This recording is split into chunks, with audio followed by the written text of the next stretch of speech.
Hey skiers, I'm Jeff from Skiessentials.com. And I'm Bob. Happy Friday. Welcome back to our Top 5 Friday ski industry news videos. Big day. Big day. Lots going on, top to bottom. Yeah. No pun intended. We did ski top to bottom today. I had to stop a few times. I didn't have I think I had a top to bottom run. My first run with Matt, we made it continuously top to bottom, but all on groomer. Yeah. So that made it easier. It's hard to do here. Yeah. So, an exciting day here in Stowe. Today was opening day at Stowe, and you were saying, Bob, that today was your 30th opening day, and it was the most snow that you've ever seen at opening day. By like a considerable margin. Yeah. Yeah. Yeah, so if you've ever been to Stowe, all of the front four trails were open, which is wild for opening day, wild for November 21st. Yeah, and from the top. From like the Upper top, Star, top. Upper Goat. Yeah, was Upper Goat open? I'm pretty sure. I didn't notice. If not, National Middle Drop-In was. wasn't open, so No. not 100% from the top. Nor was Upper Lookout open, which I was sad Which is to not see. technically a front four. No. So we're really running into some technicalities Yeah. here. I think Lookout belongs more than Lift Line. I think the problem is that lift line is in between several trails that are included in the front four. So Yeah. if you take out lift line, then what is it? There's a gap. It's just Lift Line. It's just lift line. Yeah. No, I've always said that Lookout is the unofficial fifth front four. Yeah. Yeah. I mean, It's is. the best one. I agree. And I always wonder if it would be even better if the double were removed at some point. Just to allow for a little bit more freedom, Yeah, more open. a little bit more speed. Yeah. Don't have to worry about running into concrete Yeah. footers. Yeah. Yeah. I mean, the lift's never open, so it's not like there's people looking at you. It's Rarely open. rarely open. Yeah. I don't know.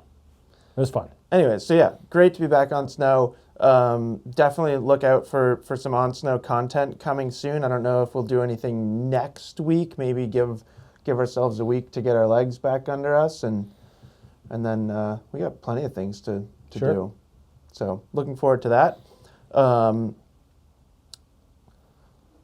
Did not get to our powder ski comparison this week. I was at an event for part of the week and just didn't really feel like we needed to rush to get this one up this week. I'd rather give it its due diligence and do it next week. You could have used half the skis on this wall today and have sure. it not be inappropriate. Yeah, we'll talk about this later in Top 5 Fridays, but I was on a ski that was 108 today, and that was a questionable decision. Well, and that's I because believe these... two-thirds of your runs were on groomers. Fair. Yeah. But even off the groomer, I don't Yeah. I don't know that I needed to be on a 108. Right. I almost had more fun on the groomers. That's a good sign. Yeah. So, opening day, look out for powder ski comparison next week. And then we're going to start the news, but we have a bonus topic, Bob, and you probably know what it is, and that is our Black Friday sale. So today is not traditional Black Friday. We are a week early, but we are starting our Black Friday sale today. So you'll see, by the time this is up, definitely the site will be all updated with Black Friday graphics and deals and links and all that stuff. Kind of just running through some of the highlights here, Bob. We have free base treatments on 2026 skis, snowboards, and cross country. We have $50 off all ski and binding combos as well as snowboard and binding combos. And before you ask, yes, you can combine those things. Wow, that's great value, Jeff. Yeah. I wish I could do that with a straight face. Yeah. It is great value, Bob. So on 2026 ski and binding combos, we'll use that as an example because I think that's most relevant to most of us. You will see the prices reduced by $50. There's no need for a coupon code or anything like that. And then you can add that base treatment for free, which we normally charge $200 for. So if you're looking for a numerical value to attach to it, it's essentially a $250 value on 2026 ski Yeah. and binding combos or 2026 snowboard and binding combos. I usually like to add in the free mounting and free shipping on the skis too. You know, Now you're getting real sales, and Bob. then you're really looking at some good money saved. Totally. So Yeah. good time to buy. Yeah. And then in addition to that, we also have basically prices have been reduced by $50 on not all, but what we are kind of considering package specials. These are on our complete packages, so skis, boots, poles, bindings. And you'll see that again for ski, snowboard, and in this case, also cross country. Got it? Got Still it. with me? Yep. And then we have dropped prices on thousands of products in our outlet. We have thousands. Yeah, there's like 1,200. A lot. But yeah, no, our owner we were chatting this morning and I asked him how many and he said over 1,000. And I was Okay. like, that's a lot. Yep. So, does over Sweet. 1,000 count as thousands? Arguable. Pushing it. Pushing it. But it is very exciting. I mean, it's basically like every single product that's in our outlet or any kind of like previously discounted product is discounted further. Yep. So take advantage while you can. You know, I don't know exactly how long the sale is going to go, but you don't need to rush. I would say the things that you do need to rush on would be those outlet products because as we've said before, things like that, once they're gone, they're gone. Yeah, sizing and stuff like Yeah, that. 2026 stuff, we generally can get more, but yeah, that outlet stuff. So tell your friends, Black Friday is here. Sweet. Move on? Sure. Okay. We'll call this the first topic of the week. That one I called point 5. You good with that? I'm good with that.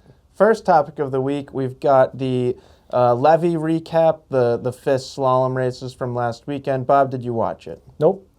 Perfect. Well, as I mentioned that I might do, I woke up at 4:30 and watched run 1. I watched, I believe, the first, I don't remember when Paula went, but I think I watched like the first 11 athletes go. In And run then- 2. No, run 1 Oh, at okay, 4:30 in the morning, and then went back to bed. Yep. And then woke up at 7:30 for run 2, and I'm really glad I did. Michaela Schifrin was absolutely dominant. I don't even think dominant does it justice. She won by 1.66 seconds. She won both runs, and just visually, she looked like a different class of skier than everybody else, as she often does. Speaking of visually, did you see the video of her, like, you know how the racers do that thing where they mentally go Yeah. through the course? Like, Yeah. you could tell that there was no surprises, that For- everything was so choreographed and rehearsed For Michaela. for Michaela, like on that I mean, that run in that area. her focus level Yeah. is like, I feel like people don't talk about that very often. Like, you know, you hear people just talking about like her Yeah. physical abilities, but I feel like her mental focus is just like, I mean, the way that Yeah. she like, her demeanor in the start gate, you just know she's like, Right. she's just dialed in. I mean, that and balance. You know, it's not like she's Totally. a physically imposing skier. Not at you all. know, it's Yeah. like, but there's certainly other things that go into it. So, Balance and fluidity and Yeah. just, I mean, it's like her skis never seem like they leave the snow. yeah. They're just like perfectly, Yeah. like Pretty it's cool. just unbelievable. In addition, excuse me, Paula Moltzen also had a great race. She had a tough first run and then really battled back in second run, sat in first for quite a while and ended up tied for 4th.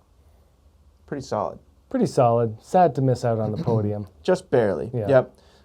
And just to give her a little bit more credit, she was second fastest in the second runs. She was just 0.28 seconds off of Michaela, who won both runs. Yeah. So Paula was like nipping on the heels of Michaela, and really in run 1, she made one mistake that cost her, second and a half, at least Yeah. a second. So overall, extremely strong showing.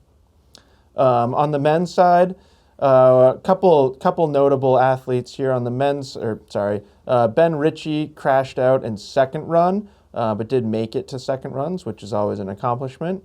And then Alpine C team member Cooper Puckett picked up a 26th place finish in just his second World Cup appearance ever. Sweet. Yeah, so congratulations to Cooper. And then looking forward, the men and the women are in Austria for more slalom. I believe this time we have the men tomorrow and then the women on Sunday. Similar time schedule. You got to wake up at 4:30 or 7:30 Eastern Standard Time. Seems early. It's pretty early. Yeah. I watched the first runs on my phone in bed, which felt like a good strategy.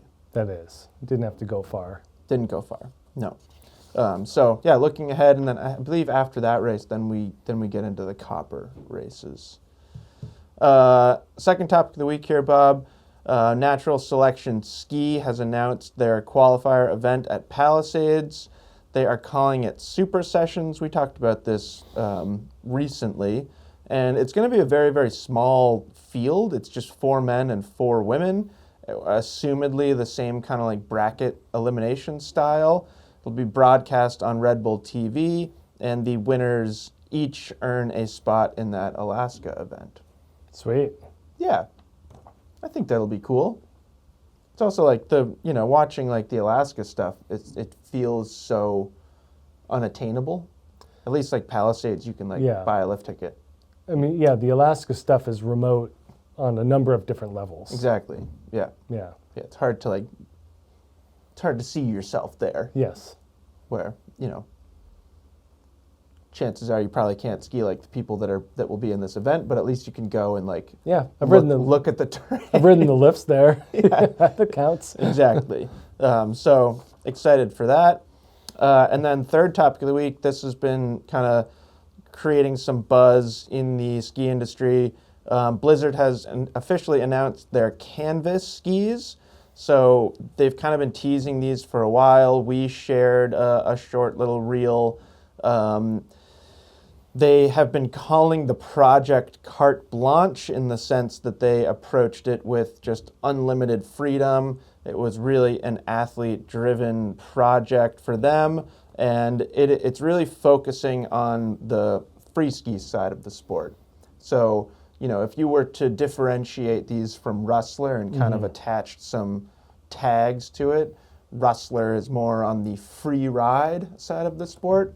Canvas is more on the free ski side of the sport. So a little bit more park influence, a little bit more twin tip shape, longer rocker profiles, more early taper, shorter effective edge, lighter. Yep. We're going to have a Canvas 100, 108, and 118. I was skiing on a prototype version of the Canvas 108 this morning, which was really fun. Just, when we were talking about these skis, 108 was kind of unnecessary, but I mounted them yesterday and I was like, I'm going to ski those on opening day. So lots of people do weirder stuff. Yeah. You're fine. I feel like opening day is like open for a lot of weirdness. I feel like you were right in the middle zone. You're good. Totally. 100% average. I didn't look out of place. No. Yeah. So really excited to ski these more.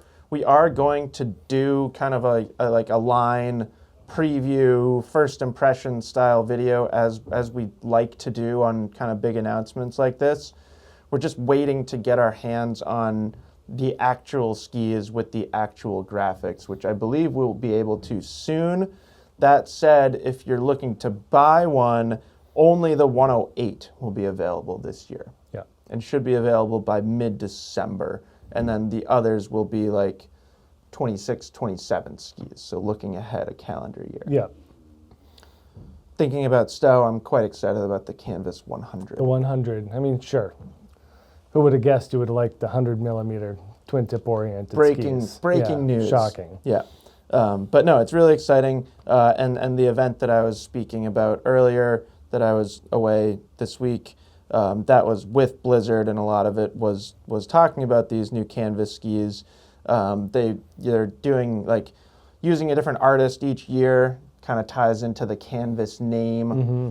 So, yeah, exciting stuff. Yep. And if you're fans of like Regulator, Peacemaker, Gunsmoke, yep, and you've been lamenting their demise, this is for you. I love that Gunsmoke. A lot of That was people awesome. did. Yeah. Yeah, and I will say they feel a little different. They've modernized them. No, They're like, totally, They're yeah. surfier kind of now. Yeah. Those Gunsmokes always had like some bite to them. Yeah, that was like carbon, more carbon energy, like carbon flip core construction. And like a lot of camber. A lot of camber. Yeah. It was definitely, I mean, it wasn't that, it was, what, 10 years ago, 12 Yeah, years ago? yeah. Like, not like a No, lifetime it's ago. Not that long ago. But it's interesting to see how the skis have progressed. Yeah. Just become more creative. Yep, 100%.